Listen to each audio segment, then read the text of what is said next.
Mamlaka ya mawasiliano ya Gabon kupitia msemaji wake Jean-Claude Mendome imetangaza kuwa baadhi ya mitandao ya kijamii imekuwa ikihusika kwa kiwango kikubwa katika usambazaji wa taarifa potofu, maudhui ya kashfa, chuki na matusi yanayodhoofisha maadili ya umma na kuhatarisha usalama wa taifa.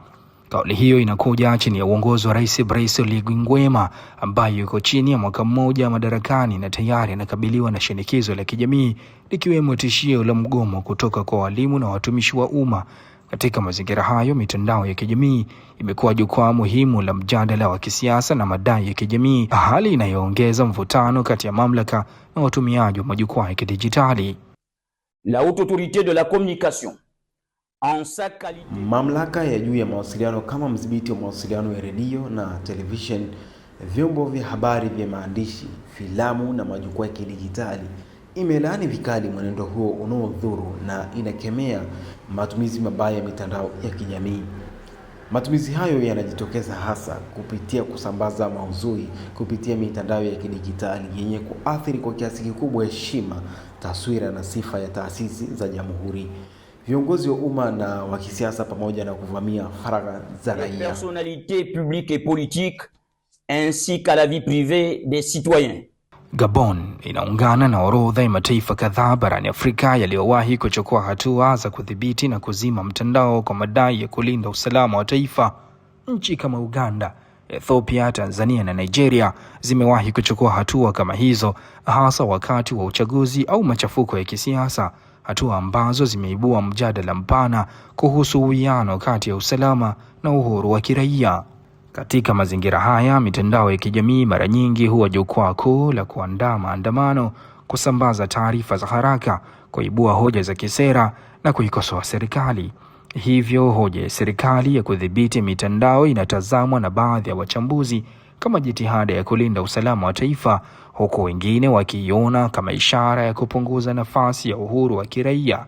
Lakini je, kuzima huku kwa mitandao na kudhibiti majukwaa ya kidijitali ni suluhu ya muda mrefu wa mamlaka za bara la Afrika ama ni kutwanga maji kwenye kinu? Hamdun Maseli ni mchambuzi na mfuatiliaji wa siasa za Afrika. Ni matokeo ya hofu za tabia za ukoloni mamboleo katika Afrika. Teknolojia yenyewe hii kweli nzuri na imesaidia sana, inamjenga mtu, inamsogeza mtu kutoka bara fulani kwenda bara fulani, inajenga maendeleo ya kweli na kadhalika, na imewafanya watu kuhama hata katika umaskini na kwenda bara fulani. Pia mawasiliano yamekuwa ni sehemu ya nyenzo muhimu sana katika uchumi wa mtu mmoja mmoja, taifa na kadhalika na kadhalika. Lakini tatizo ambalo limejitokeza katika haya mambo ni kwamba kwa bahati mbaya sana, ile unaposikia Arab Spring, yale mataifa ya Misri, Tunisia, kabla ya Algeria, kilichangia sana mafanikio kupatikana katika uasi ule, yalikuwa ni mawasiliano. Vijana ambao ndio watumiaji wakubwa wa mitandao hii ya kijamii wanakuonekana kuwa ni walengwa wakubwa zaidi wa masuala mazima kama vile uasi ulivyosema, lakini pia uharibifu katika nchi, hususan hizi nchi za Kiafrika.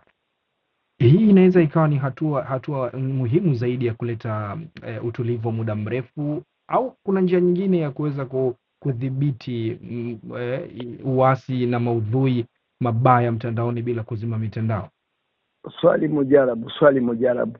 Kwa sababu hata serikali vile vile inaweza kutumia mitandao kuhamasisha watu wasifanye uasi. Hata kama umeizima, manake utapata taabu kubwa sana kuweza kuwafikia hao watu. Lakini yote kwa yote ni kampeni za zimamoto, kwamba hakukuwa na maandalizi ya awali, na mara nyingi kumekuwa na utamaduni usiotarajiwa au hatua zisizotarajiwa. Kwa hiyo inapotokea inabidi kupambana nalo kwa utaratibu ule ule, the harder they come the harder they go. Ninafikiri kwamba kunatakiwa kuwepo na njia nyingine, na njia nyingine rahisi kuliko zote katika hili ni kwamba ni kuwafanya watu kuwa wamoja katika nchi, japokuwa ina gharama kubwa, kwa sababu siasa za kibeberu zimekuwa na nguvu kubwa sana katika hili jambo. Wachambuzi wanasema changamoto kubwa si tu kupambana na taarifa potofu mitandaoni, bali kuhakikisha kuwa hatua zinazochukuliwa hazidhoofishi demokrasia na haki za msingi. Swali linalobaki ni iwapo Afrika itaweza kupata mizani sahihi kati ya kulinda utulivu wa taifa na kuhifadhi uhuru wa kujieleza katika enzi ya mawasiliano ya kidijitali. Nyamgoma Mahmud, Dost Media.